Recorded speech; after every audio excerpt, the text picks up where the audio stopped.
சுருக்கமா சொல்லியிருந்தேன். அதிமுக ஆட்சியில எடப்பாடியார் அண்ணாச்சி இருக்கும்போது ஒரு உத்தரவு போட்டாரு. அரசு வேலை வாய்ப்புல கட்டாயம் தமிழ் தேர்வு எழுதணும் அப்படின்னு இருந்ததை மெதுவா நீக்கிட்டாரு. அதனால தமிழர் அல்லாதவர்கள், வெளி மாநிலத்தவர்கள் நிறைய பேர் அரசு பணியில, தமிழ்நாடு அரசு பணியில சேர்ந்துட்டாங்க. இது ஒரு மிகப்பெரிய ஆபத்தான ஒரு போக்கு. இத திமுக ஆட்சிக்கு வந்த பிறகு மெதுவா ரகசியமா அந்த ஆர்டரை க்ளோஸ் பண்ணி கட்டாய தமிழ் தேர்வு கொண்டு வந்துட்டாங்க.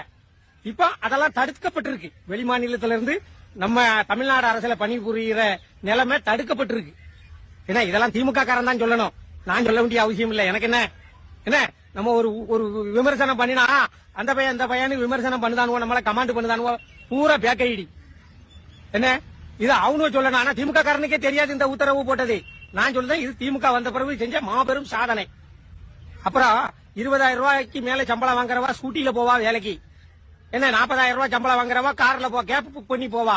60,000-70,000 ரூபாய் சம்பளம் வாங்குறவா டாக்ஸில போவா, சொந்த கார்ல.